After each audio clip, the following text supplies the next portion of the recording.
The applause thundered through the auditorium as Imani Richardson crossed the stage to receive her MBA diploma, but her hands were shaking for reasons that had nothing to do with achievement or joy. 3 minutes earlier, during the speech about futures and possibilities, a process server had walked down her row, confirmed her identity in a whisper, and handed her a manila envelope. She knew what it was before she opened it. The divorce papers were clipped neatly, signed by Derek with a lawyer's stamp, requesting immediate dissolution of their 7-year marriage. She wanted to scream. She wanted to run. Instead, she stood when her name was called, walked across that stage with her head high, and accepted her diploma while her phone buzzed insistently in her clutched purse. The ceremony continued around her like she was drowning underwater, sounds muffled and distant. When she finally looked up into the crowd, she saw him. Derek sat in the back row, arms crossed, wearing that smug expression she had grown to hate over the past 6 months. Next to him was Brooke, his 24-year-old girlfriend from his office, her hand resting on her visibly pregnant belly, smiling like she had won a prize. Imani's phone buzzed again. She pulled it out with trembling fingers. 12 missed calls from her business partner. 6 text messages from her lawyer, Margaret. 3 emails marked urgent from the pharmaceutical company. Her assistant had sent a final message in all caps. They want TO closed today. Now, where are you? The $450 million deal. The one she had been negotiating for 8 months. The one that would change everything. The one Derek knew nothing about because he never asked about her little business project. It was supposed to close at 2 o'clock, which was in exactly 97 minutes. She stood up during the closing remarks, clutching her diploma and her purse, and walked out of the auditorium. Behind her, she heard whispers. She heard someone laugh. She kept walking. The spring air hit her face as she pushed through the doors, and she finally let herself breathe. Her chest heaved as she leaned against the brick wall, fighting the urge to cry. Not here. Not now. Not for him. Her phone rang. Margaret. Imani, where are you? The board is waiting. They moved the meeting up. If we don't close this deal in the next 2 hours, they're walking away. This is it. Everything we've worked for. I'm coming, Imani said, her voice steady despite everything. Tell them I'm coming. She ended the call and looked down at the divorce papers still clutched in her other hand. Derek wanted the house. He wanted half of everything, claiming he had supported her through school. He had no idea. He thought she was broke. He thought her consulting business was a hobby that barely made enough to cover her tuition.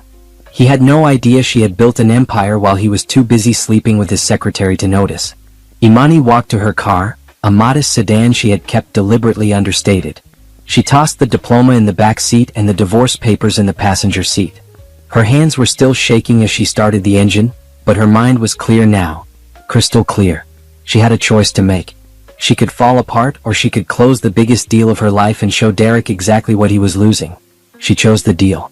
The drive to downtown took 35 minutes. She used every second of it to transform. She called Margaret and confirmed the meeting details. She called her business partner, Dr. Patricia Holmes, and reviewed the final terms. She called her assistant and had her prepare the conference room. By the time she pulled into the parking garage of the glass tower that housed her company's offices, Imani Richardson was no longer the humiliated woman from the graduation ceremony. She was the CEO of Richardson Biotech Consulting, and she had a deal to close. She took the elevator to the 15th floor, her heels clicking against the marble as she walked through the lobby. Her assistant, Nicole, met her at the door with a tablet and a concerned expression. Are you okay? Margaret told me what happened. I'm fine, Imani said, taking the tablet. Is everyone here? They're in conference room A. The entire board flew in from New York. They're ready when you are. Imani nodded and walked to the bathroom first. She looked at herself in the mirror. Her makeup was still perfect. Her hair was still in place. Her cream suit was immaculate. She looked like success, even if she felt like her world was crumbling. She straightened her shoulders, lifted her chin, and walked out. The conference room was filled with 12 executives from Sterling Pharmaceuticals, the third largest drug company in the world. They stood when she entered. Dr. Holmes was already there, sitting at the head of the table, and she gave Imani an encouraging nod. Margaret sat to her right, legal documents spread before her. Gentlemen, Imani said, setting her bag down and taking her seat. Thank you for adjusting your schedule. I apologize for the delay. Shall we begin? For the next 90 minutes, Imani negotiated, clarified, and closed. She answered every question with precision. She addressed every concern with confidence. She had spent 8 months preparing for this moment, building the proposal that would revolutionize how Sterling Pharmaceuticals managed their clinical trial data. Her company would handle everything from recruitment to regulatory compliance, and in return, they would pay $450 million over 3 years with options for expansion. When the final signature was placed on the contract, the room erupted in handshakes and congratulations. The lead executive, a man named Thomas Burton, smiled broadly. "Ms. Richardson, this is the beginning of a very profitable partnership. Your company's reputation precedes you, but I have to say, you exceeded every expectation today." "Thank you, Mr. Burton," Imani said, shaking his hand firmly. "I look forward to the work ahead." As the executives filed out, Dr. Holmes pulled Imani aside. She was a woman in her 60s, elegant and sharp, who had mentored Imani since her first year of business school. "You did it," Patricia said quietly. "Even after everything that happened today, you did it. I'm proud of you." "I couldn't fall apart," Imani said, her voice finally cracking just slightly. "Not in front of them. Not in front of Derek." "Derek is a fool," Patricia said flatly. "And when the news of this deal breaks tomorrow morning, he's going to realize exactly how big of a fool he is." Imani nodded. Her phone buzzed again. This time it was Derek calling. She declined it and blocked the number. Whatever he wanted, whatever he had to say, she didn't care anymore. She had just secured her future. She had just proven that she didn't need him, had never needed him, and would build something extraordinary without him. The divorce papers were still in her car. Tomorrow she would sign them without contest. Let him have what he thought he wanted. She had something better: freedom, success, and a future he couldn't touch. 3 years earlier, Imani had started Richardson Biotech Consulting in a shared office space with 2 employees and a dream. Derek had laughed when she told him about it over dinner. "That's cute, babe," he had said, not looking up from his phone. "Just don't let it interfere with your real responsibilities." By real responsibilities, he meant cooking his meals, managing his social calendar, and looking good at his company events. She had smiled and nodded, letting him believe what he wanted to believe. That was the beginning of her double life. During the day, while Derek worked at his mid-level finance job and thought she was attending MBA classes or running errands, Imani was building. She was networking with hospital administrators and pharmaceutical executives. She was writing proposals and pitching services. She was solving problems that multi-billion-dollar companies couldn't solve themselves. Her breakthrough came during her second year of business school when she developed a proprietary system for managing clinical trial data that reduced processing time by 40%. A small biotech company took a chance on her, and when she delivered results that exceeded projections, word spread. Then came the referrals. Then came the contracts. Then came the expansion. Dr. Patricia Holmes had been her professor in strategic management and quickly became her mentor and business partner. Patricia had spent 30 years in the pharmaceutical industry before retiring to teach, and she knew everyone worth knowing. When Imani pitched her the idea of joining forces, Patricia had agreed immediately. "You have vision," Patricia had told her, "and you have drive. But you're also married to a man who will try to take credit for your success the moment he realizes it exists. Be smart about how you structure this." Imani had been smart. She had created an LLC with Patricia as the majority stakeholder on paper, keeping her own name minimal in the early documents. She had kept separate bank accounts. She had paid for her MBA tuition from company profits while Derek thought she was taking out student loans. She had bought their house through the company's real estate holdings, putting it in a trust that Derek never bothered to read about. He signed where she told him to sign, never asking questions, always assuming she was just handling household paperwork. 6 months ago, she had discovered the affair by accident. She had come home early from a business trip to find Brooke's earrings on the bathroom counter. Not her earrings. Not anything she would ever wear. When she confronted Derek, he didn't even try to deny it. He said he was bored, and that Imani was always busy with school or that business thing, and didn't pay attention to him anymore. She had stared at him, this man she had married at 23, and realized she felt nothing. Not anger. Not sadness. Just a cold, clear certainty that this marriage was over and had been over for a long time. But she didn't scream or throw things or demand he leave. Instead, she said, "We'll talk about this later," and went to sleep in the guest room. The next morning, she called Margaret, the best divorce lawyer in the city, and laid out her situation. Then she called a private investigator. Then she went to work on the Sterling Pharmaceuticals deal with renewed focus because she knew exactly what was coming and she needed to be ready. For 6 months, she played the role of the unsuspecting wife while the investigator documented everything. Derek's hotel visits with Brooke. The money he withdrew from their joint account to buy her gifts. The emails he sent from his work computer, stupid enough to use company servers for personal affairs. Imani collected it all like evidence for a trial because that's exactly what it would be. She also accelerated her business timeline. The Sterling deal had been in negotiation for months, but she pushed harder. She made concessions she normally wouldn't make.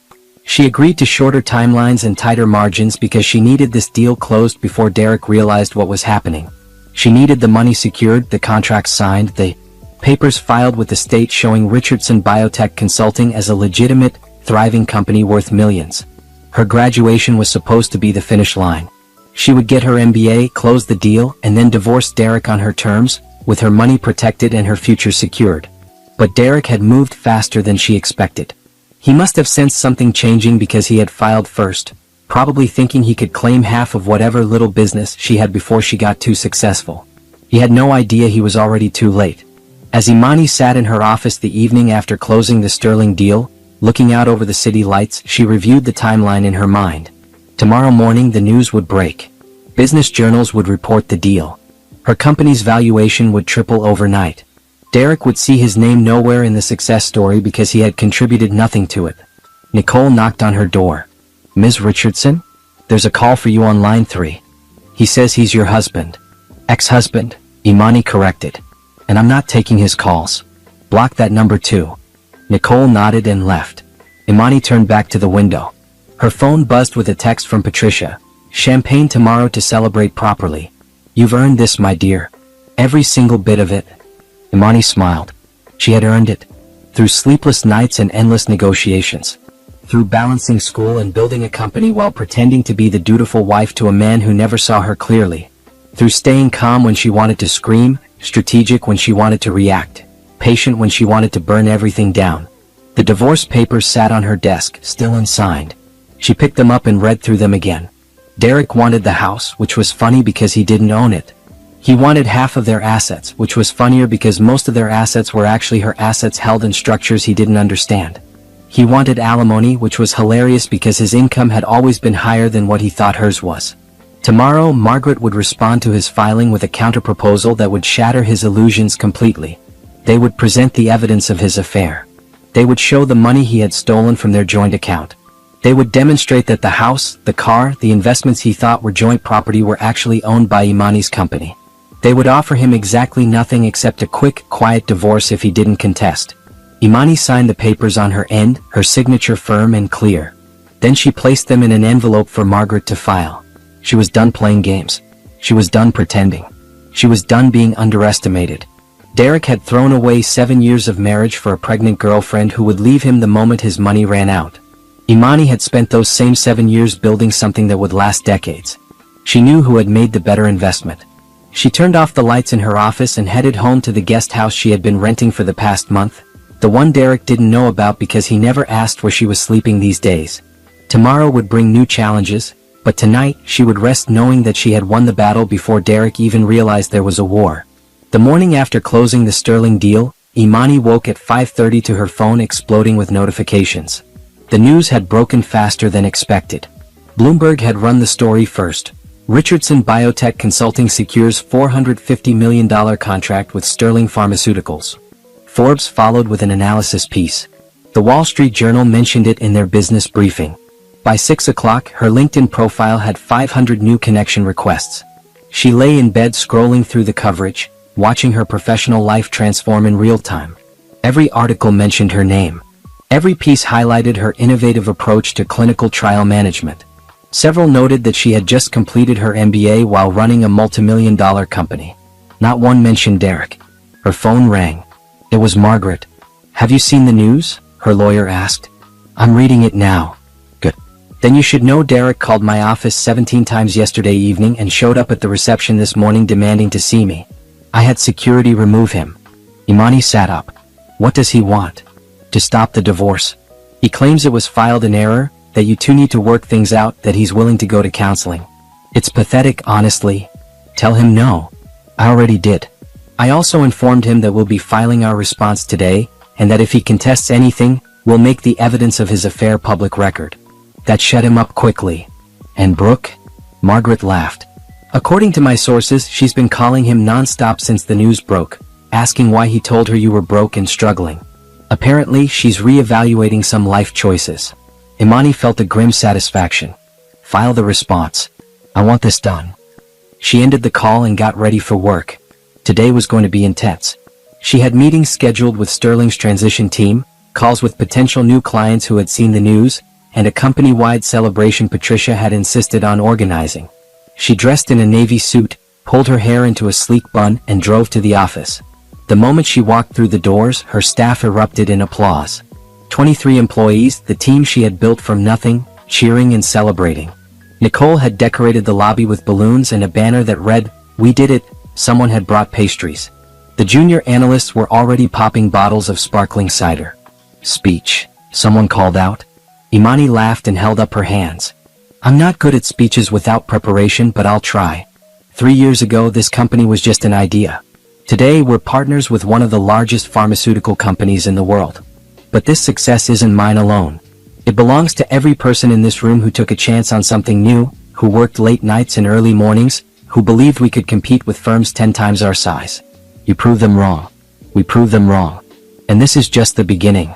More applause. More cheers. Patricia appeared at her elbow with actual champagne. Just one glass, she said. Then we have work to do. They toasted together, and Imani let herself enjoy the moment. She had earned this. They all had. By noon, her phone was ringing constantly. Reporters wanted interviews. Investors wanted meetings. Competitors wanted to know how she had pulled off such a major contract.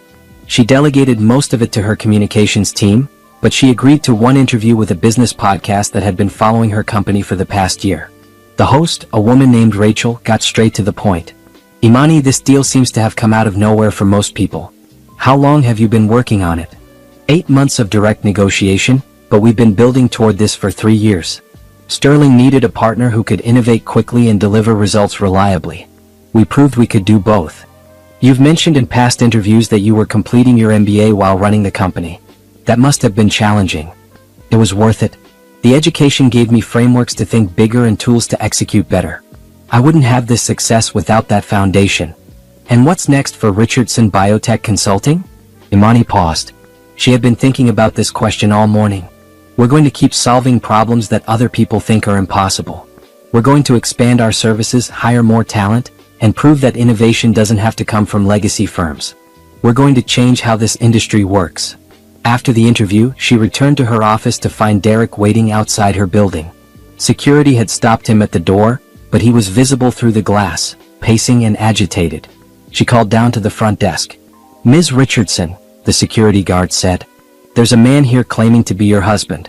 Should I remove him? Yes. And add him to the no-access list permanently. She watched from her window as security escorted Derek out. He was shouting, gesturing wildly, but she couldn't hear the words and didn't care to. Whatever he had to say, it was too late. The divorce would be final in a matter of weeks. The Sterling deal was signed. Her company was valued at $75 million as of this morning's assessments. She had built something he couldn't touch, couldn't claim, couldn't diminish. That evening, Patricia took her to dinner at an upscale restaurant overlooking the harbor. They sat by the window, champagne in hand, and Patricia raised her glass. To the most impressive woman I know, Patricia said, who turned betrayal into fuel and built an empire while everyone underestimated her. To partnership, Imani replied. I couldn't have done this without you. You could have, Patricia said. But I'm glad you didn't have to. They talked about expansion plans and hiring strategies. They discussed which contracts to pursue next and which to let go. They planned for the future like generals plotting victory after victory. By the time dessert arrived, Imani felt something she hadn't felt in months. Genuine happiness. Her phone buzzed. Another text from an unknown number. She was about to block it when she saw the preview. This is Brooke. We need to talk about Derek. Imani showed Patricia the message. Don't respond, Patricia advised. Whatever she wants, it's not your problem. I know, Imani said, deleting the message. I just find it funny that she thinks we have anything to discuss. She's probably realizing he has no money and wondering if you might help them out of the goodness of your heart. My heart is focused on business right now. It has no room for charity cases. Patricia laughed. Good. Keep it that way. They finished dinner and parted ways. Imani drove back to her guest house, stopping at the mailbox to collect letters. Among the bills and junk mail was an envelope from the courthouse. She opened it in the car. The divorce filing had been updated. Derek had agreed to her terms without contest. No alimony. No division of assets. Just a clean break and mutual non-disclosure. Margaret had added a note. He saw the evidence. He knows he has no leverage. It's over. Imani sat in her car, holding the papers, and felt a weight lift from her shoulders. 7 years of marriage, ended in a legal document that took less than a minute to read. It should have felt sadder. It should have hurt more. But all she felt was relief and anticipation for what came next. She had closed the biggest deal of her life and ended her marriage on the same day. Tomorrow she would start building the next chapter, and this time no one would underestimate her again. Derek Anderson had always thought of himself as smart. Clever, even. He had a finance degree from a decent state school, a management position at a respectable firm, and enough charm to get what he wanted from most people. But sitting in his cramped apartment, Brooke's apartment technically since he had moved out of the house 2 weeks ago, staring at his laptop screen, he realized he might have made the biggest mistake of his life. The Bloomberg article was still open in one tab. Forbes was in another. LinkedIn in a third, where his former colleagues were congratulating Imani on her success and pointedly not mentioning him at all. He had called everyone he knew in the business world trying to understand how this had happened. How had his wife, the woman he thought was barely scraping by with a small consulting gig, secured a $450 million contract?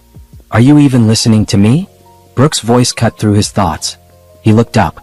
She was standing in the doorway, her hands on her hips, her pregnant belly prominent under a tight dress. She had been beautiful when they started their affair. Young, eager, impressed by his junior management title. Now she just looked angry all the time. I'm listening, he lied. I said, when are we going to talk about our future? The baby is due in 4 months. We need a bigger place. We need health insurance. We need a plan. Derek rubbed his face. I'm working on it. You've been working on it for weeks. You said the divorce would be simple, that Imani had nothing, that we'd get the house and move on. But now everyone is saying she's rich. Is that true? It's complicated. Uncomplicated, Derek. Did you lie to me about your wife having money? He had. Of course he had. He had told Brooke that Imani was broke, that her business was failing, that they were living off his salary. He had told her the house was his, that the cars were his, that everything would be theirs once the divorce was final. He had believed it himself. I didn't know, he said finally. She never told me about any of this. She kept it hidden. How do you hide a $450 million deal? I don't know. He slammed his laptop shut. She was always busy with school or meetings, but I thought it was just MBA stuff. I thought she was building some small consulting thing on the side.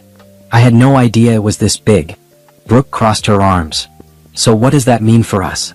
It means the divorce is going to be more complicated than I thought. Can't you get half? You were married for 7 years. That's got to count for something. Derek had thought the same thing. That's why he had filed quickly, hoping to catch Imani before she got too successful. But then Margaret, Imani's lawyer, had called him personally yesterday and laid out some very uncomfortable facts. The house wasn't his. It was owned by something called the Richardson Holdings Trust, established 4 years ago. Imani was the beneficiary. He had signed papers agreeing to live there rent-free, papers he didn't remember signing but that had his signature all over them.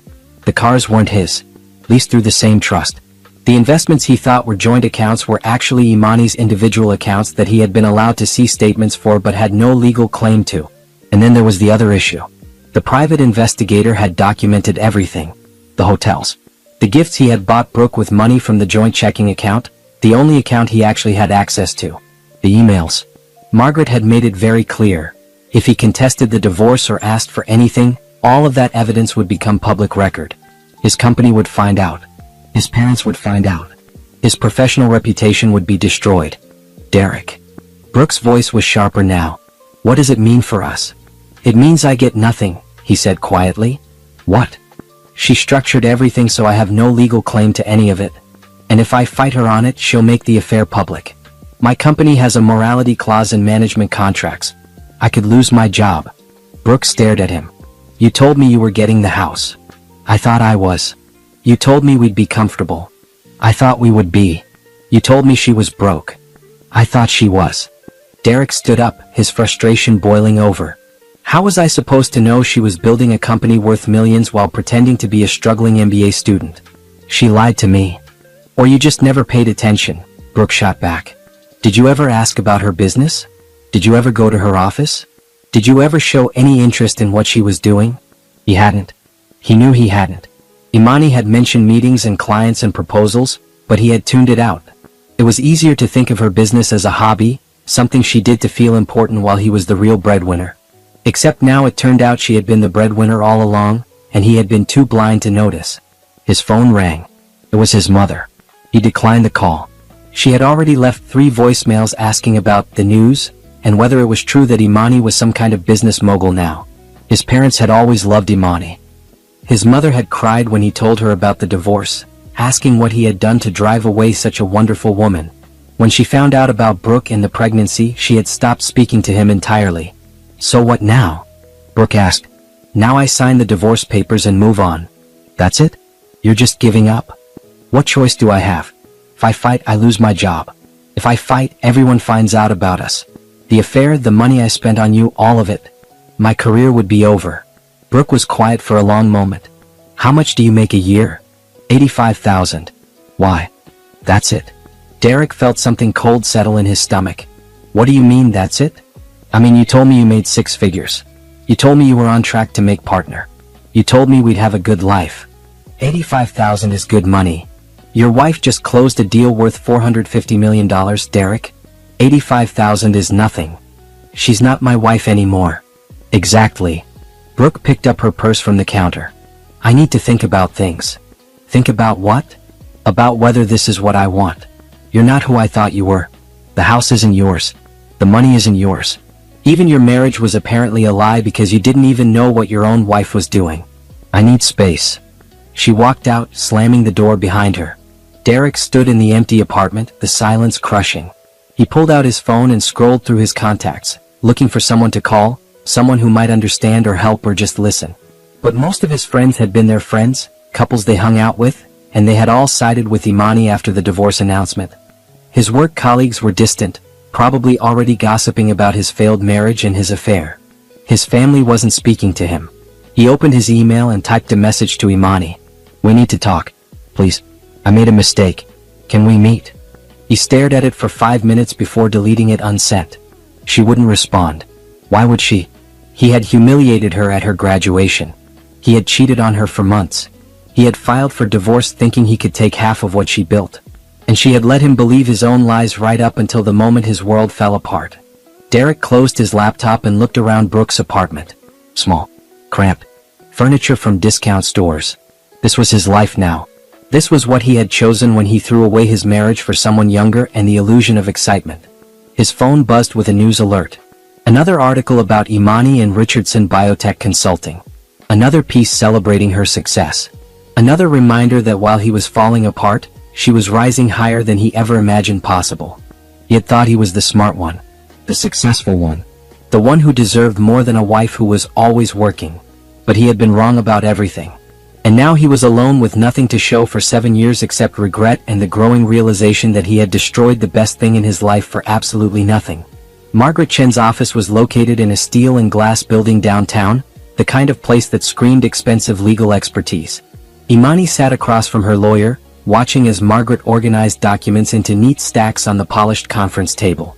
It had been 2 weeks since the Sterling deal closed, 2 weeks since Derek had agreed to the divorce terms, and now they were finalizing everything before the court date. He signed without contest, Margaret said, sliding the papers across to Imani. No alimony.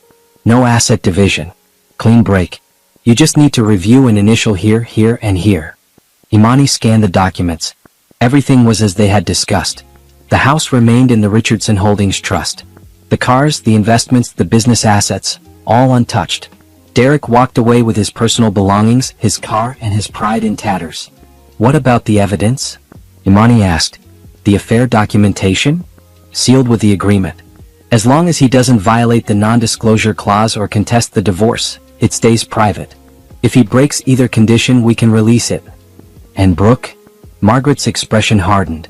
The private investigator compiled a full report. 53 hotel visits over 6 months. $17,000 withdrawn from your joint checking account and spent on gifts for her.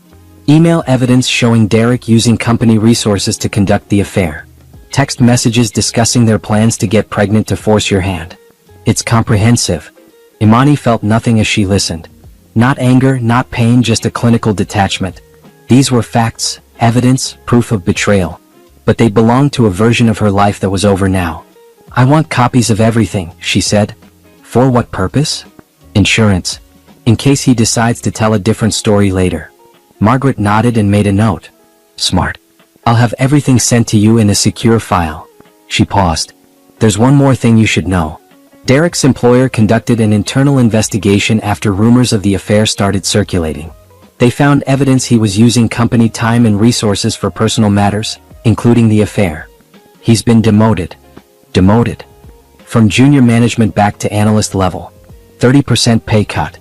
His boss apparently took a dim view of the situation, especially after learning about the pregnancy and the divorce circumstances. Imani absorbed this information. She hadn't sought to damage Derek's career, but she couldn't say she felt sorry for him either. Actions had consequences. He was learning that now.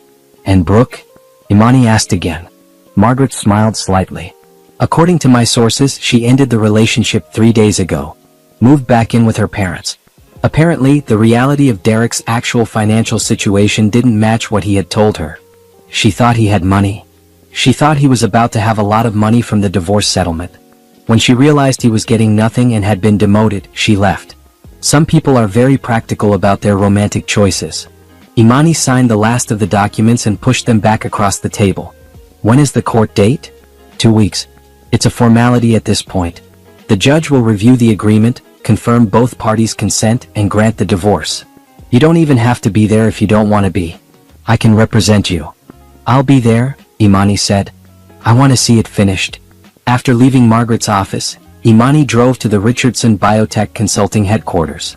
The company had moved to a larger space last month, a full floor in a premium building with views of the city skyline. The expansion had been necessary. They had hired 12 new employees in the past 2 weeks alone, and more offers were going out daily. Nicole met her at the elevator with a tablet and her usual efficient smile. Ms. Richardson, you have 3 calls to return, a meeting with the Sterling transition team at 2, and Dr. Holmes wants to see you when you have a moment. Tell Patricia I'll come to her office now. Push the calls to tomorrow and confirm the Sterling meeting. Imani found Patricia in her corner office, reviewing contracts. Her mentor looked up and gestured to the chair across from her desk. How did it go with Margaret? Patricia asked. It's done. Court date in 2 weeks, then it's official. How are you feeling? Imani considered the question. Relieved. Ready to move forward. A little tired of thinking about Derek at all. That's healthy. You've handled this with remarkable composure. Most people would have fallen apart. Falling apart wasn't an option. I had too much to lose. Patricia nodded approvingly. Speaking of what you've built, I wanted to talk to you about the next phase. We've had inquiries from 4 major pharmaceutical companies about similar partnerships to the Sterling deal. We could potentially close 3 more contracts of comparable size within the next year if we scale correctly. That fast. Your reputation is gold right now, Imani. The industry is watching. Everyone wants what Sterling has. But we need to expand carefully. More staff, better infrastructure, potentially opening regional offices. I've drafted a growth plan for your review. They spent the next hour discussing expansion strategies. Patricia's plan was aggressive but logical. Hire specialists in regulatory compliance, open an office in Boston to serve East Coast clients, invest in proprietary software development to strengthen their competitive advantage. The projections showed the company reaching a valuation of $200 million within 18 months. This is ambitious, Imani said, reviewing the numbers. You're ambitious. That's why it works. But you'll need to stay focused. No distractions. Imani knew what Patricia meant. No time for dwelling on the divorce, no energy wasted on Derek or Brooke or any of it. Just forward momentum. I can do that, she said. That evening, Imani returned to the house for the first time in weeks.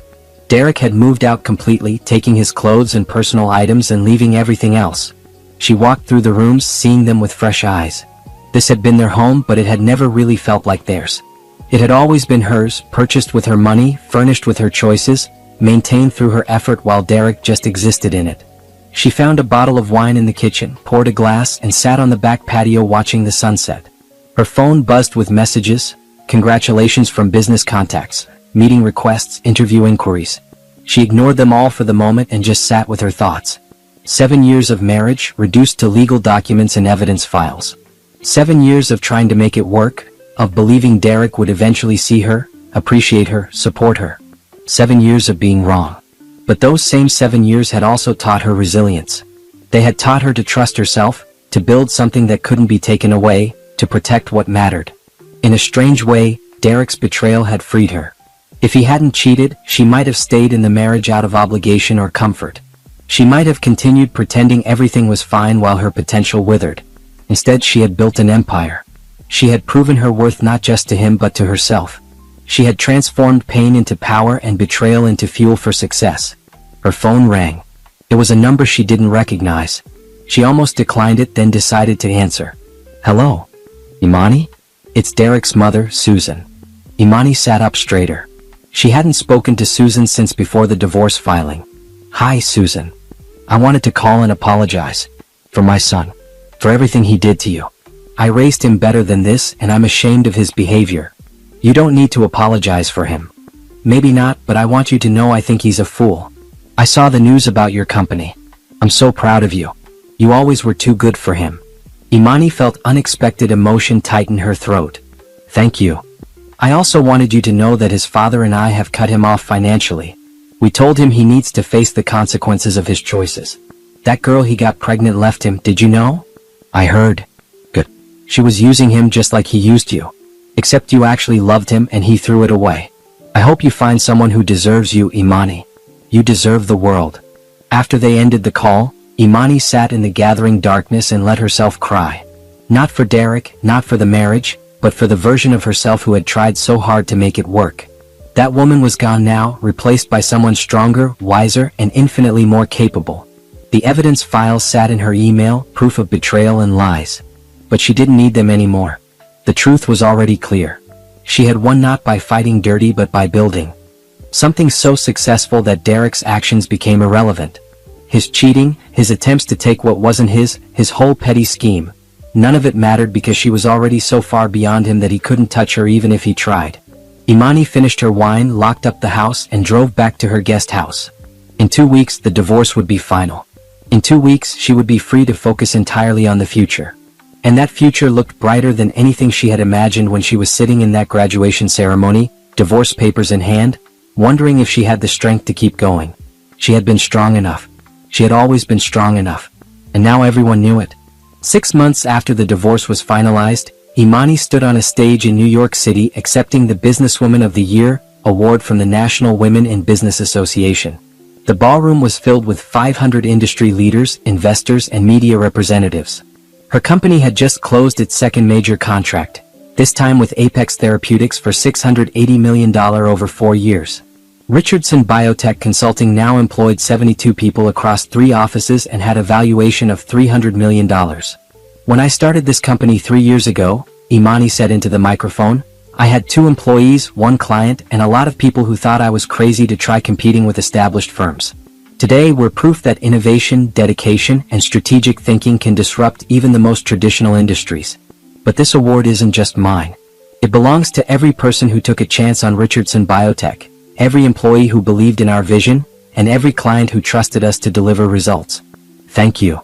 The applause was thunderous. As she walked off stage holding the Crystal Award, she was immediately surrounded by journalists and executives wanting to congratulate her, ask questions, propose partnerships. Patricia appeared at her elbow, expertly guiding her through the crowd to a quieter corner. You handled that beautifully, Patricia said. I've had practice. This is the 4th award this quarter. And you deserve every one. Have you seen the latest analyst reports? They're predicting we'll be worth over $1 billion within 2 years if we maintain this trajectory. Imani had seen the reports. She had also seen the acquisition offers. 3 major consulting firms and 2 private equity groups had approached her about buying Richardson Biotech. She had declined them all. This company was hers, built from nothing, and she wasn't ready to hand it over to anyone else. Her phone buzzed. A text from Nicole. Derek is trying to get into the event. Security has him at the door. What should I do? Imani showed the message to Patricia. He's here? Patricia's expression darkened. Apparently. Trying to get in. Do you want me to handle it? No. I'll take care of it. Imani excused herself and walked to the ballroom entrance. Through the glass doors, she could see Derek arguing with a security guard, gesturing animatedly. He looked different, thinner, tired, his suit slightly rumpled. She pushed through the door. Ms. Richardson, the security guard said, relieved. This man claims he knows you. I do know him, Imani said calmly. But he's not on the guest list. Please escort him out. Derek turned to her. Imani, please. I just want to talk to you for 5 minutes. No. I made mistakes. I know that. But you can't just cut me out completely. We were married for 7 years. We're. Past tense. Now we're nothing. You made your choices, Derek. Live with them. I lost everything because of you. You lost everything because of you? Imani corrected. You cheated. You stole money from our account. You tried to claim assets that weren't yours. You humiliated me at my graduation. Every consequence you're facing is the result of your own actions. You could help me. You have so much now. You could give me a job, a loan, something. I'm barely making it. Imani stared at him. 6 months ago, this conversation might have hurt. She might have felt guilt or obligation. Now she just felt tired of his presence. You're not my responsibility. You never were, apparently, since you were so focused on yourself that you didn't even notice me building a company worth hundreds of millions. Security, please remove him. As the guard escorted Derek away, he shouted back at her. This isn't over. You think you're so successful now, but I know the truth. You hid money from me. You manipulated everything. Imani watched him go, then turned back to the ballroom. Several people had witnessed the scene, but she held her head high as she returned to the event. Patricia was waiting with champagne. Was that necessary? Patricia asked quietly. Completely. He needed to understand that begging won't work, threats won't work, and I'm not interested in his version of the story. Now everyone here knows it too. The rest of the evening passed in a blur of networking and celebration. Imani spoke with potential clients, posed for photos, gave an impromptu interview to a business magazine. By the time the event ended, she was exhausted but satisfied. Back in her hotel suite, she kicked off her heels and collapsed on the couch. The award sat on the table, catching light from the city skyline visible through the floor-to-ceiling windows. She had come so far in such a short time. From the humiliation of that graduation ceremony to this moment, standing on a stage accepting recognition for her achievements. Her phone rang. An unknown number again. She was about to decline when she decided to answer. Hello? Ms. Richardson? This is Thomas Burton from Sterling Pharmaceuticals. I apologize for calling so late. Mr. Burton. Is everything alright with the contract? Better than alright. I'm calling because I was at the award ceremony tonight. I saw what happened with that man who tried to get in. Imani closed her eyes. Of course he had seen. I want you to know, Thomas continued, that it impressed me. You handled a difficult personal situation with grace and firmness. Those are qualities we value in our partners. I'm calling to inform you that Sterling wants to expand our contract. We're prepared to add another $200 million for additional services. I'll have my team send over the proposal tomorrow. After the call ended, Imani sat in stunned silence. Derek's attempt to embarrass her had backfired completely, resulting instead in an even bigger deal. She laughed, the sound echoing in the empty suite. Everything he touched turned to disaster for him and success for her. The next morning, business news outlets ran stories about the awards ceremony. Most focused on her speech and her company's growth. A few mentioned the disruption outside the ballroom, describing it as an unnamed individual attempting to gain access, without identifying Derek. Imani's team had handled the narrative perfectly.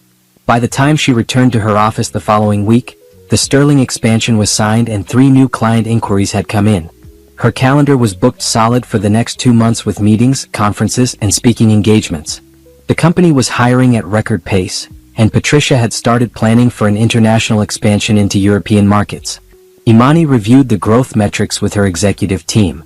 72 employees would become 100 within a quarter. 3 offices would become 5. 300 million valuation would likely hit 500 million by year end. They were on track to become one of the largest independent biotech consulting firms in the world. It's almost overwhelming, Nicole said during a break in the meeting. A year ago we were celebrating the Sterling deal. Now we're talking about European offices and billion-dollar valuations. It's not overwhelming, Imani said. It's what we planned for. Every step has been strategic and intentional. We're just executing the vision. That evening, as Imani drove home, to the house she now lived in alone, fully paid off and entirely hers, she reflected on the past 6 months. Derek was struggling in a demoted position, living in a small apartment, abandoned by Brooke and his parents. She was thriving, building, succeeding beyond even her own ambitious goals. Some people would call it revenge. Imani called it consequences. She hadn't destroyed Derek's life. She had simply built her own so successfully that his attempts to diminish her had become laughably irrelevant. His affair, his divorce filing, his attempts to claim what wasn't his, none of it had stopped her. If anything, it had motivated her to move faster, reach higher, prove more decisively that she was capable of extraordinary things. The best revenge wasn't destroying your enemies. It was building a life so magnificent that their actions became footnotes in a much larger success story. Derek would always be the man who divorced Imani Richardson on her graduation day, unaware she was about to close a $450 million deal. That was his legacy now. And hers was still being written, one achievement at a time. 8 months after the divorce, Imani attended the Global Biotech Summit in San Francisco. The 3-day conference brought together industry leaders, investors, and innovators from around the world. Richardson Biotech Consulting was a platinum sponsor, and Imani was scheduled to deliver a keynote address on the second day about disrupting traditional pharmaceutical partnerships. She arrived at the conference hotel the evening before her speech, checked into her suite, and headed to the welcome reception. The ballroom was crowded with familiar faces and new ones. She spent the first hour networking, discussing industry trends, fielding questions about her company's rapid growth. It was exhausting and exhilarating in equal measure. Ms. Richardson? I come here when I need a break from the tech world. Nobody talks about funding rounds or market disruption. They just eat good food and enjoy the moment. Over the next 2 hours, they talked about everything except business. Julian told her about growing up in Seattle, his degree in molecular biology before switching to finance, his love of sailing. Imani found herself sharing stories about her childhood in Atlanta, her decision to pursue business instead of medicine like her parents wanted, her passion for solving complex problems. Can I ask you something personal? Julian said over dessert. Depends on the question. The articles about you never mention your divorce directly, but I know it happened around the time of the Sterling deal. That must have been difficult timing. Imani appreciated that he was direct. My ex-husband filed for divorce on my graduation day. Same day the Sterling deal closed. He thought I was broke and wanted to claim half of what he believed was nothing. Turned out to be very different from what he expected. That's awful. I'm sorry you went through that. I'm not.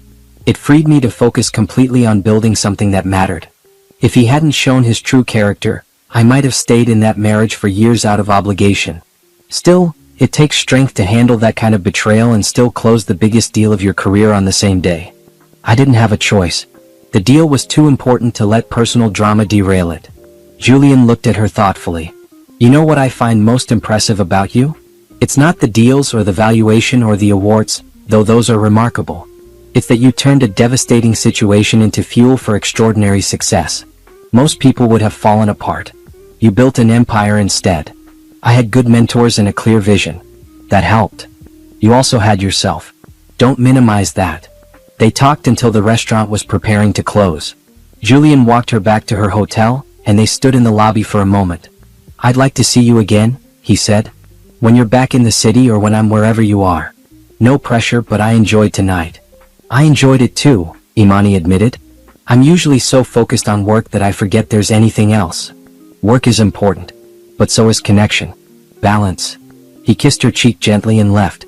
Imani went up to her suite feeling something she hadn't felt in a long time. Hope. Not business hope or strategic hope, but personal hope that maybe, eventually, she could have both professional success and genuine connection with someone who saw her clearly. Over the next 2 months, she and Julian saw each other whenever their schedules aligned. Dinner in Boston when she was meeting with potential East Coast clients. A weekend in Napa when they both needed a break. Coffee meetings that turned into long conversations about philosophy, ambition, the balance between building something meaningful and actually living life. Julian was different from Derek in every way that mattered. He asked about her work with genuine interest. He celebrated her successes without jealousy. He had his own ambitions and accomplishments, so he didn't feel threatened by hers. He made her laugh. He challenged her thinking. He respected her boundaries. "I'm not looking to rush into anything," Imani told him one evening over dinner in her city. "Neither am I," Julian said. "We're both building careers that matter to us. Let's just see where this goes naturally." 3 months after their first dinner, Julian attended a Richardson biotech company event as Imani's guest. Patricia met him and gave Imani an approving nod later. "He's good for you," Patricia said. "He doesn't try to diminish you or compete with you. He just enjoys who you are. It's still early, maybe, but it's nice to see you happy about something other than closing deals." Imani realized Patricia was right. She was happy. Not just about the company's success or the awards or the growing valuation. She was happy because for the first time in years she was allowing herself to be more than just her work. She was allowing herself to be seen and appreciated as a whole person. Derek had texted her once during this time, asking if they could talk. She had blocked his number without responding. That chapter was closed. She was writing new ones now, and they were infinitely better than anything that had come before. Derek Anderson scrolled through LinkedIn for the third time that day, reading the latest post about Imani. She had been featured in Fortune magazine's 40 Under 40 list. The article called her a visionary disruptor transforming pharmaceutical partnerships, and included a photo of her standing in front of her company's headquarters, looking confident and successful in a sharp black suit. He clicked on the comments. Hundreds of congratulations from industry leaders, former classmates, business contacts. Not one mentioned him. It was like their 7-year marriage had been erased from her history completely. His phone buzzed. Another bill. Another reminder of how far he had fallen. The apartment he rented now was in a bad part of town, the best he could afford on his reduced salary. The demotion had cost him more than income. It had cost him respect, opportunities, and any hope of advancement. Word had spread about why he was demoted, and now nobody in finance would touch him. Brooke had been right about one thing. $85,000 wasn't enough, especially after taxes and child support. Yes, child support. Even though Brooke had ended their relationship and married some regional manager at her company within 4 months, Derek was still on the hook for supporting the child he had never even met. Brooke had made sure of that. His parents still weren't speaking to him.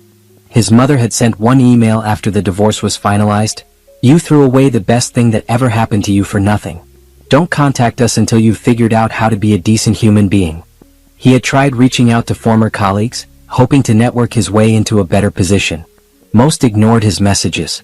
A few responded politely but vaguely, making it clear they wanted nothing to do with him. The finance world was smaller than people thought, and his reputation had preceded him everywhere. That's when he had the idea. A terrible, desperate idea, but he was running out of options. If he couldn't rebuild his career through legitimate means, maybe he could use Imani's success to his advantage. After all, people were interested in her story. What if he told his side? What if he positioned himself as the supportive husband who had helped her build Richardson Biotech, only to be cast aside when she became successful? He started drafting a social media post. Something sympathetic. Something that would make people question Imani's character and maybe, just maybe, give him some relevance again. He wrote, "Nobody talks about the sacrifices behind success. I supported my ex-wife through business school and the early days of her company, believing in her when nobody else did. Now that she's successful, I've been written out of the story entirely. It hurts to be forgotten by someone you helped build up. Hashtag the other side of success, hashtag behind every successful woman." He posted it and waited. Within an hour it had 200 likes. Within 2 hours, it had been shared 50 times. People were commenting with sympathy, calling Imani ungrateful, questioning her character. Derek felt a sick satisfaction. Finally, people were paying attention to him again. Then the tide turned.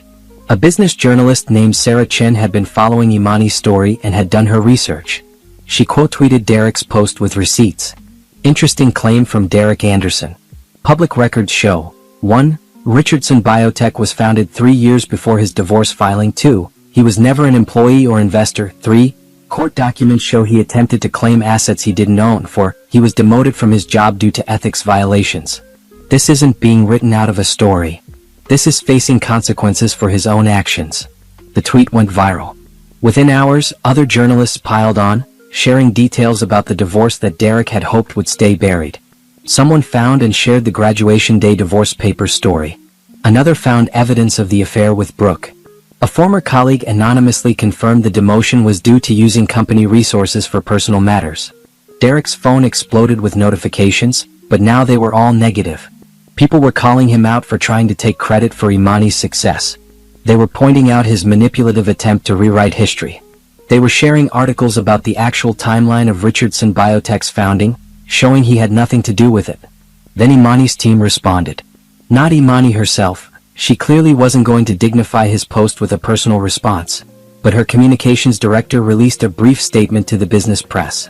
Ms. Richardson built Richardson Biotech Consulting independently, with support from her mentor Dr. Patricia Holmes and a dedicated team of employees. The company's success is the result of years of strategic planning, innovative thinking, and hard work by dozens of talented individuals. Any claims to the contrary are demonstrably false. The statement was professional, factual, and devastating. It didn't attack Derek personally but made it absolutely clear that he had contributed nothing to Imani's success. Within 24 hours, Derek's post had become infamous for all the wrong reasons. Business websites were writing articles about how not to handle your ex's success. Career advisors were using him as an example of burning bridges. Even his former company released a statement distancing themselves from his claims. His phone rang. It was his lawyer, the one who had handled the divorce. Derek, what were you thinking? Do you have any idea how much damage you just did to yourself? I was just trying to tell my side of the story. Your side of the story is documented in court records showing you cheated, stole money, and tried to claim assets that weren't yours. And now you've reminded everyone of that publicly. I'm getting calls from journalists asking if they can access the divorce files. If this continues, your entire settlement agreement could be voided and everything could become public record. Derek's stomach dropped. What do I do? Delete the post. Issue an apology. And for God's sake, stop talking about Imani Richardson.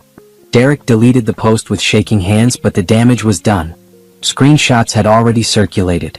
News articles had already been written. His attempt to ride Imani's success had backfired spectacularly, making him look even worse than before. That evening, sitting alone in his cramped apartment, Derek finally understood the depth of his mistake. Not just the social media post, but everything. Every choice that had led him to this moment. He had taken Imani for granted. He had cheated because he was bored, not because she wasn't enough. He had filed for divorce thinking he was getting ahead of her success, not realizing she was already far beyond him. He had tried to claim what wasn't his because he felt entitled to her achievements even though he had contributed nothing to them.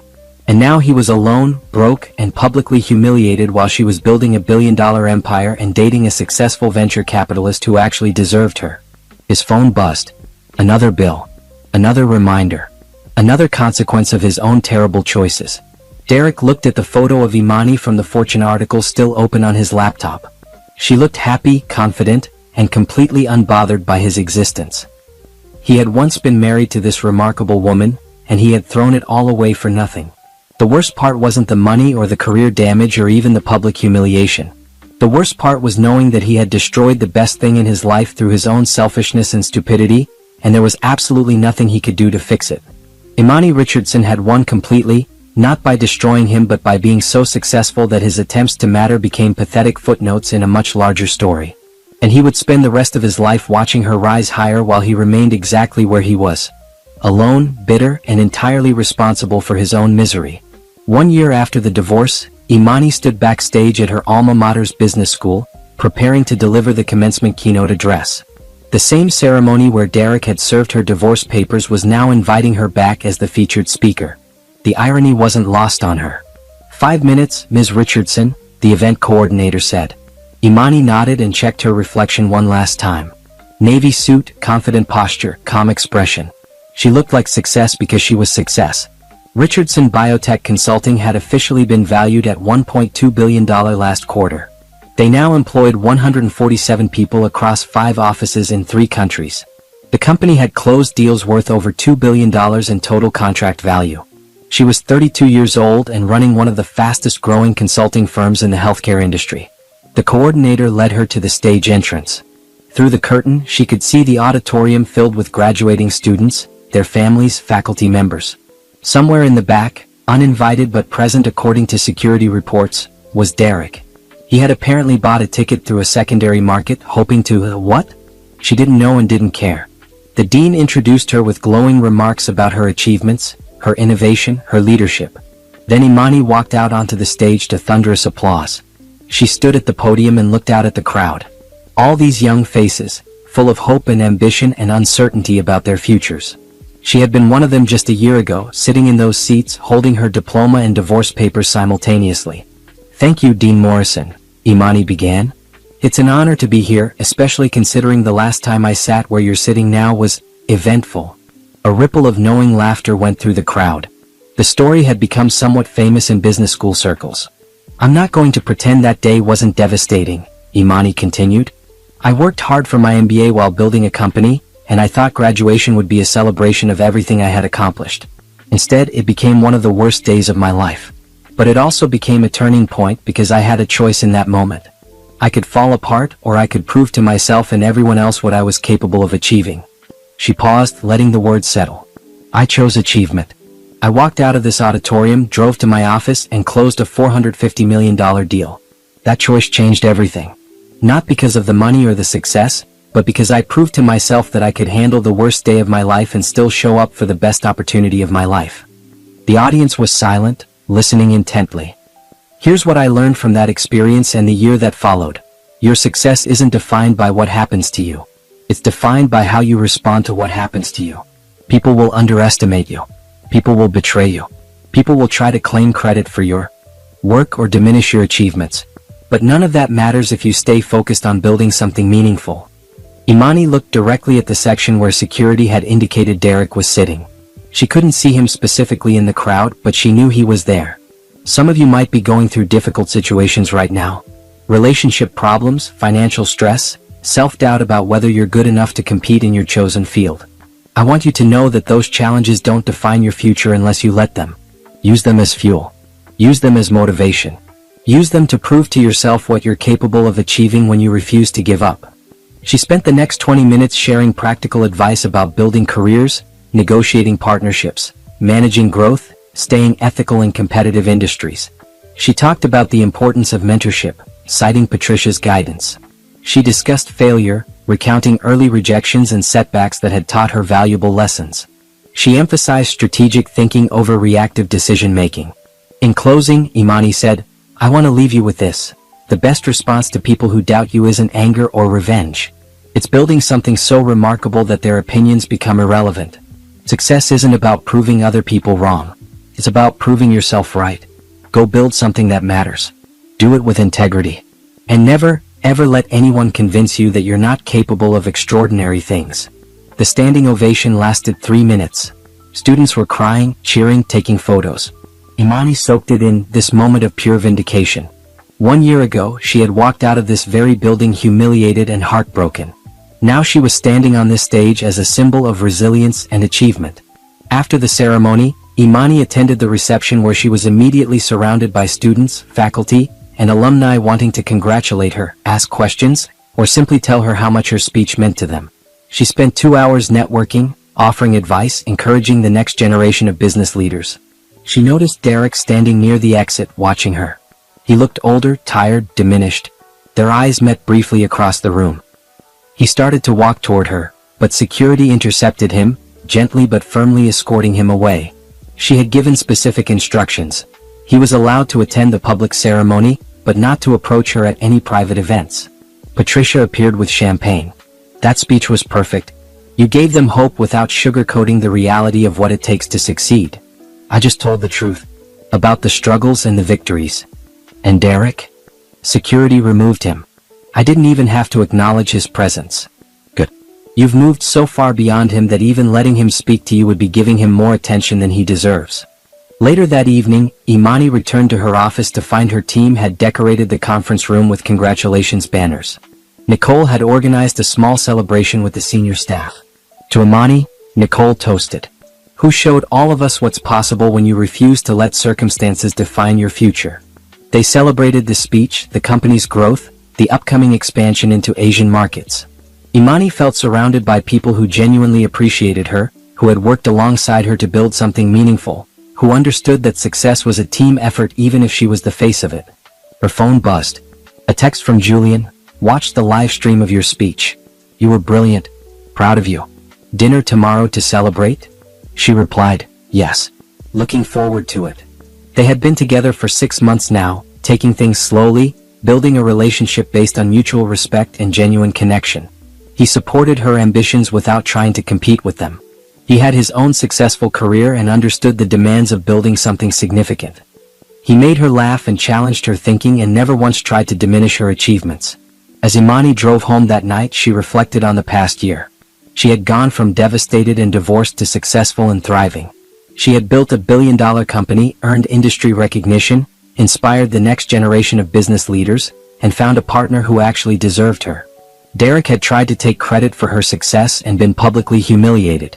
He had attempted to claim what wasn't his and ended up with nothing. He had thrown away the best thing in his life for a temporary affair, and now he was alone, struggling, and watching from the sidelines as she achieved everything he had once dismissed as her little business project. The vindication wasn't just about the money or the awards or the success, though those things mattered. The vindication was about proving to herself that she was capable of building something extraordinary, that her worth wasn't defined by someone else's inability to see it, that betrayal could become the catalyst for unprecedented achievement. Imani Richardson had been underestimated, betrayed, and humiliated. And in response, she had built an empire. That was the ultimate vindication, not destroying her enemy, but becoming so successful that his actions became irrelevant footnotes in a much larger success story. 18 months after the divorce, Imani stood in the conference room of Richardson Biotech Consulting's new headquarters, a full building they now owned in the financial district. The wall of windows overlooked the city, and she could see for miles in every direction. Symbolic, she thought, of how far she could see into her company's future. Patricia entered carrying a bottle of champagne and 2 glasses. "Have you seen the final valuation report?" "I have. 2.4 billion. And it's surreal. 3 years ago we were in a shared office space. Now we own a building and have contracts that will carry us through the next decade." Patricia poured the champagne and handed Imani a glass. "You built this. Never forget that. You had a vision when everyone else saw obstacles. You executed when others would have given up. You deserve every bit of this success." They toasted and drank. The champagne was excellent, befitting a company worth billions. "I have news," Patricia said. "I've been offered a position on the board of Sterling Pharmaceuticals. They want our perspective on innovation and partnerships." "That's incredible. Are you taking it?" "Only if you're comfortable with me stepping back from day-to-day operations here. I'll remain a partner and advisor, but you'll be running everything directly." Imani felt a flutter of nervousness quickly replaced by confidence. "I can handle it. I know you can. That's why I'm comfortable stepping back.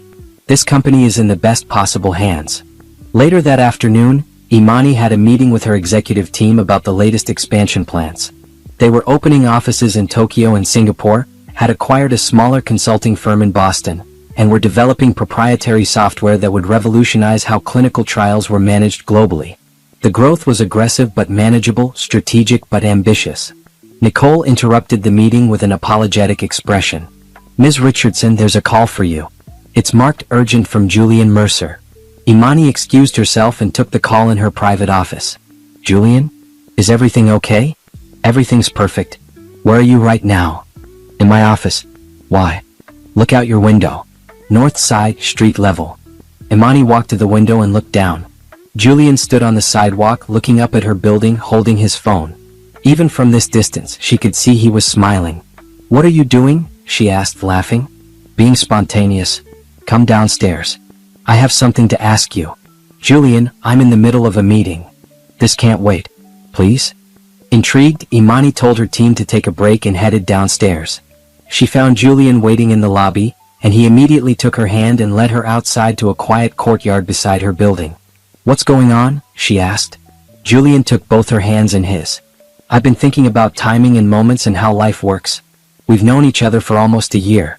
We've built something real, something based on mutual respect and genuine partnership. You inspire me every day with your intelligence, your drive, your integrity." "Julian, let me finish.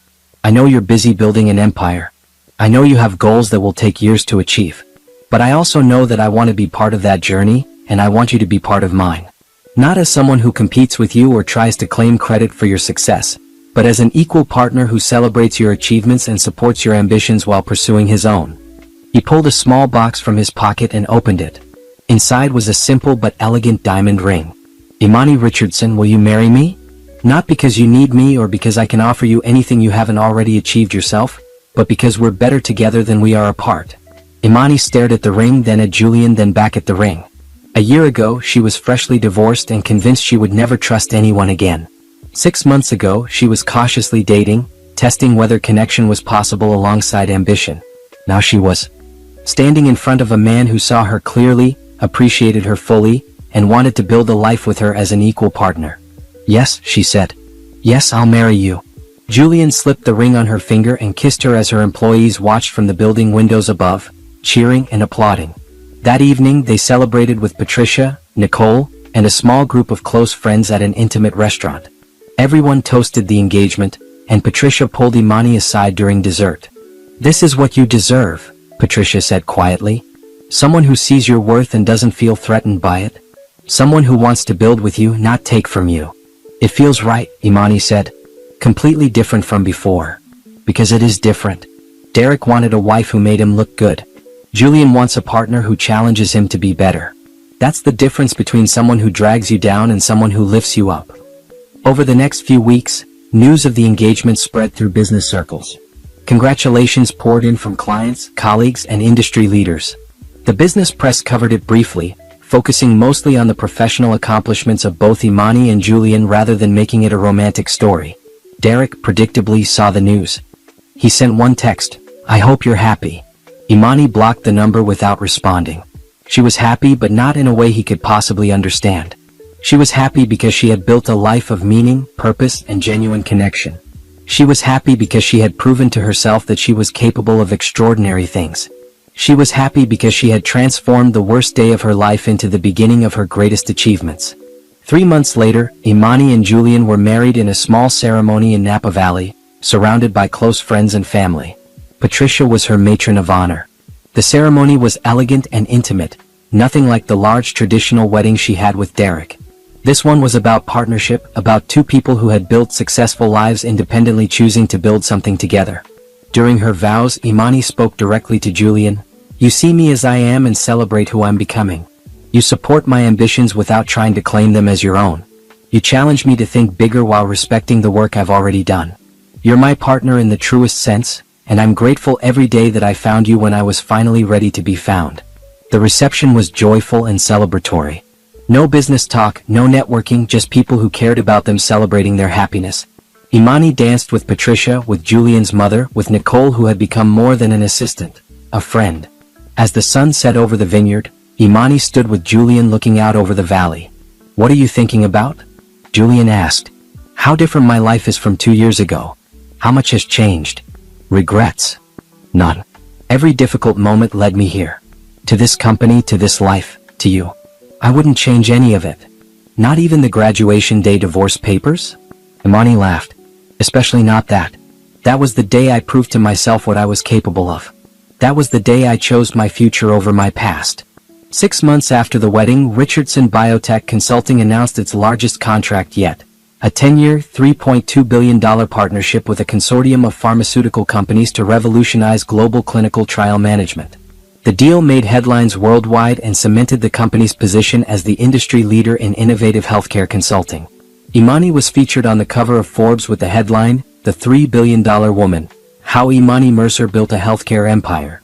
The article detailed her journey from MBA student to industry leader, touching briefly on the dramatic circumstances of her divorce but focusing primarily on her strategic vision, leadership skills, and innovative approach to solving complex problems.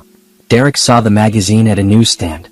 He picked it up and stared at the cover, Imani looking confident and powerful, wearing a sharp suit, standing in front of her company's logo. The article mentioned her marriage to Julian Mercer, described as a partnership of equals who support each other's ambitious goals. It mentioned her company's valuation, her awards, her industry recognition. It mentioned Derek exactly once in a single sentence. Richardson founded her company while completing her MBA, shortly before her first marriage ended. One sentence.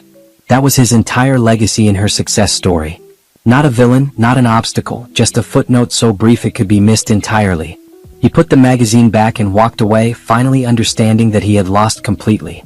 Not because Imani had destroyed him, but because she had built something so magnificent that his betrayal had become irrelevant to her narrative. She had won by being so successful that his actions were reduced to a momentary obstacle in a much larger triumph. Meanwhile, Imani sat in her corner office, the Forbes magazine on her desk, and smiled. She had started with nothing but a vision and determination. She had faced betrayal and humiliation. She had chosen to build instead of break, to create instead of destroy, to rise instead of fall. Richardson Biotech Consulting, now Richardson Mercer Consulting, after Julian's venture capital firm, had merged with her company to create something even larger. Employed over 200 people. They operated in 7 countries. They had revolutionized how pharmaceutical companies managed partnerships and clinical trials.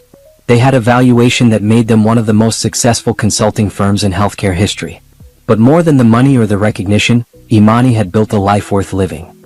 She had a partner who respected her, a company that reflected her values, a legacy that would outlast any temporary setback. She had proven that the best revenge wasn't destroying your enemies, it was building something so remarkable that their opinions became meaningless. Derek had divorced her thinking she was worthless. She had responded by becoming worth billions. He had tried to claim credit for her success. She had built something so undeniably hers that his claims were laughable. He had attempted to diminish her achievements. She had risen so high that his attempts looked pathetic in comparison. The empire Imani had built wasn't just about money or market dominance. It was about proving that betrayal could become fuel, that underestimation could become motivation, that the worst day of your life could become the catalyst for your greatest achievements. As she looked out over the city from her office, Imani Richardson Mercer, CEO, industry leader, wife, and living proof that success is the best response to those who doubt you, smiled knowing that her story was still being written, and every chapter ahead looked brighter than the last. As we come to the end of today's story, I want you to sit with us for just a moment. Not just as the story, but as the reflections of something deeper. Because what you just witnessed isn't only about one woman's journey. It's about a truth that echoes far beyond this screen.